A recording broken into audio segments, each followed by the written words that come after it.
가장 이슈가 되고 있는 문제들에 대해 아직 통과되지 못한 법안 내용들을 살펴보는 시간이죠. 법률인싸 함께합니다.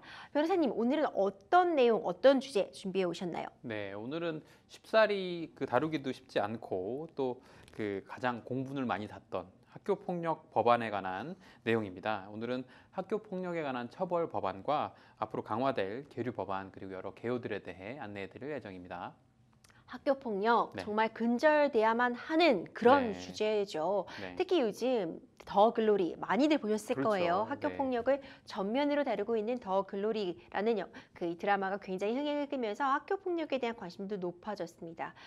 그 더 글로리 내용을 보면은 결국 개인이 복수를 하는 내용이잖아요. 네. 오죽하면 개인이 이렇게 나서겠나 네. 이런 생각이 드는데, 우선 시청자 여러분들에게 학교 폭력이 얼마나 빈번하게 일어나고 있고 또 어떤 식의 유형들의 폭력이 자행되고 있는지 설명 부탁드리겠습니다. 네. 최근에 이제 2022년 4월 11일부터 4주 동안 이제 온라인과 모바일 조사로 학교 폭력에 대한 조사가 이루어졌다고 해요. 그런데 초등학교 4학년부터 고등학교 3학년까지 모든 재학생 387만 4,867명한테 질문을 던지고 그 중에 82.9%가 참여했다고 하는데, 그 중에서 학교 폭력 피해를 당한 적이 있다라고 응답한 비율이 1.7%, 그리고 초중고 학생들 중에 결론적으로는 한 5만 3천여 명 넘는 학생들이 실제로 학교 폭력을 경험했다라고 대답을 한 거고요. 2013년도 1차 조사 당시에 학교 폭력에 대한 응답률, 처음 이루어졌을 때니까 비교적 높았을 때 2.2%인데, 이번 조사에서의 1.7%라는 수치는 최초 조사 이후에 가장 높은 수치라고 하고요. 특히 코로나19 이후에 계속 응답률이 증가하고 있고, 0.9%였던 학교 폭력에 대한 응답률이 2021년 1.1%에 이어서 이번에 1.7%까지 올랐다고 합니다. 그렇군요. 변호사님, 저는 이번 네. 통계를 보고 가장 놀랐던 부분이 초등학생들 중에서 학교 폭력을 경험했다고 응답한 비율이 굉장히 높게 나왔다는 네. 점이에요. 네, 그러니까요. 초등학교가 가장 응답률이 높았는데 여기에 대해 다양한 분석들이 있는데, 첫 번째 이제 학교 폭력의 초등학교 학생들의 응답률이 3.8%, 중학생은 0.9, 고등학생은 0.3이라고 발표됐는데, 그래프 보면 알지만 학년이 오르면 오를수록 이제 응답률은 다소 이제 감소하는 추세에 있기도 한데, 초등학생의 이번에 응답률은 조사 이래 최대 수치라고 하거든요. 전문가들은 학교 생활 경험이 이제 초등학교, 중학교, 고등학교로 올라가면서 이제 갈등 해결 능력을 좀 키워가는데, 더군다나 최근에는 이제 코로나19로 인해서 학교 다른 사람들과의 갈등 해결 경험이 적기 때문에 더 폭력이 늘어난 게 아닌가.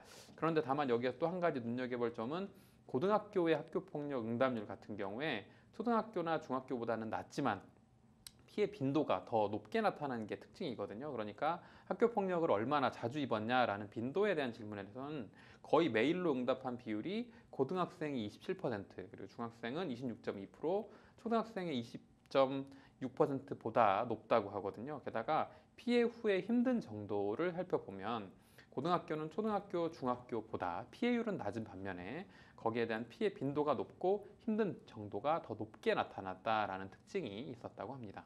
그렇군요. 학교 폭력 유형도 점점 다양화되고 있다고 하는데 어떤 유형들도 있는지 좀 살펴주시죠. 네, 학교 폭력 유형과 관련해서는 서울지방경찰청에서 발표한 바도 있는데, 최근 10년을 비교해 보면 성폭력 범죄, 가장 일어나서는 안 되는 범죄가 10배 이상 늘었다고 하고요.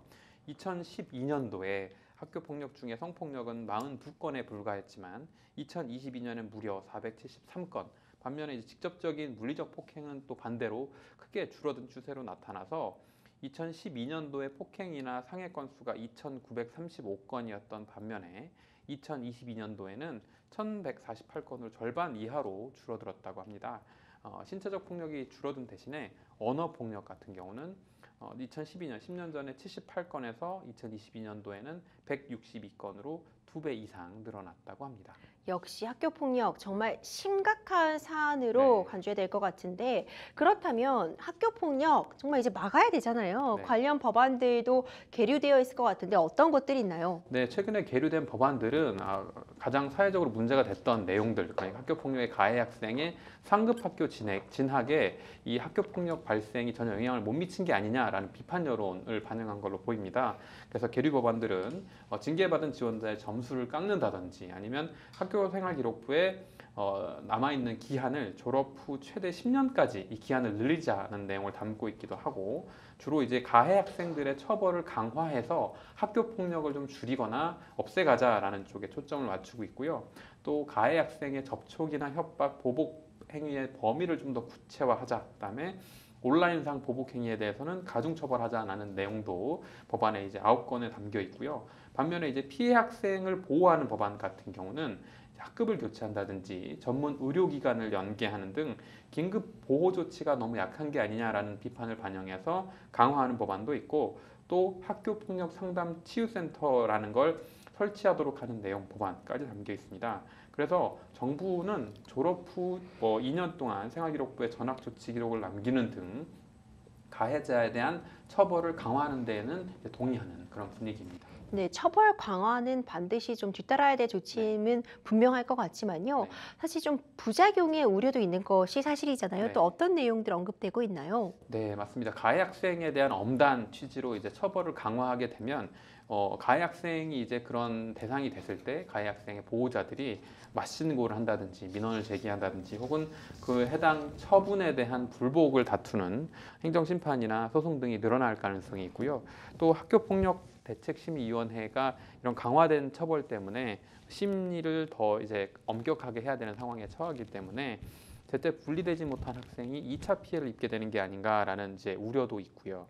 실제로 학교폭력 조치에 불복해서 낸 집행정지 신청의 인용률이 57.9%에 달하는데 실제로 가해 학생이 행정소송에서 이기기까지 하는 경우는 5건 중 1건, 한 20% 남짓이라고 합니다. 하지만 가해 학생 측에서 계속해서 소송을 끌고 간다면 피해 학생과 그 가족들이 지속적으로 피해를 받는 그런 상황이 생길 수도 있다는 문제가 있습니다.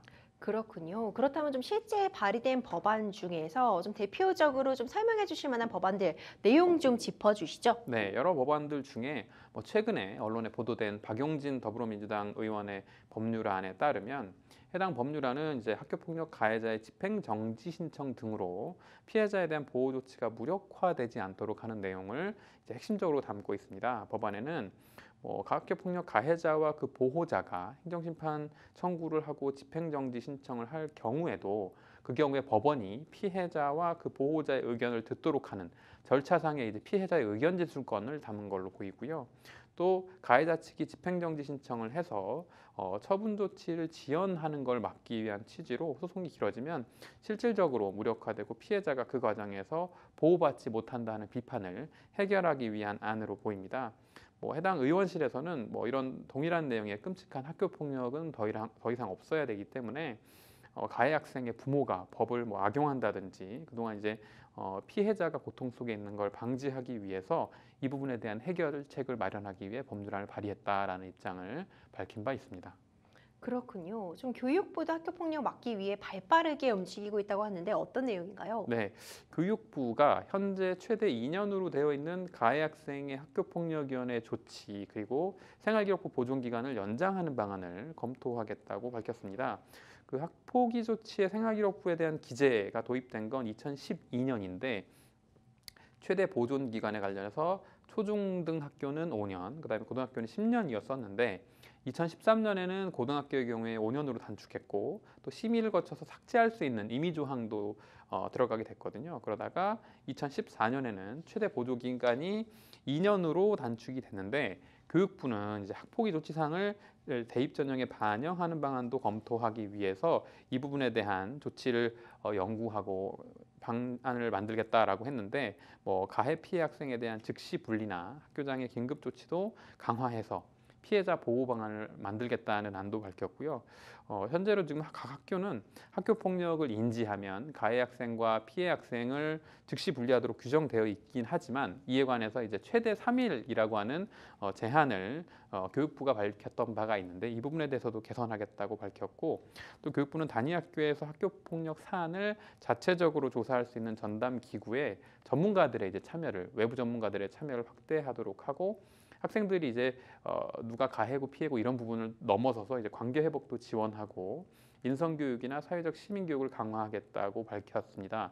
그런데 이제 학교 폭력 근절 의지를 담은 서약서를 학부모와 학생들이 이제 작성하도록 하는 등 가정에서부터 학교 폭력에 대한 경각심을 높이는 방안을 교육단체에서도 적극적으로 좀 제안하고 있는 상황이라 교육부는 이제 교권의 강화 또 학교장의 학폭 자체 해결 범위를 확대하겠다 이런 방향을 밝혔습니다. 그렇군요. 더 이상 학생들의 짓궂은 장난으로만 치부할 수 없는 학교 폭력 문제, 이제는 정말 근본적인 해결책 만들어내서요. 학교 폭력 반드시 근절돼야겠습니다. 지금까지 이슈와 법률에 대해 알아보는 법률 인싸 함께했습니다.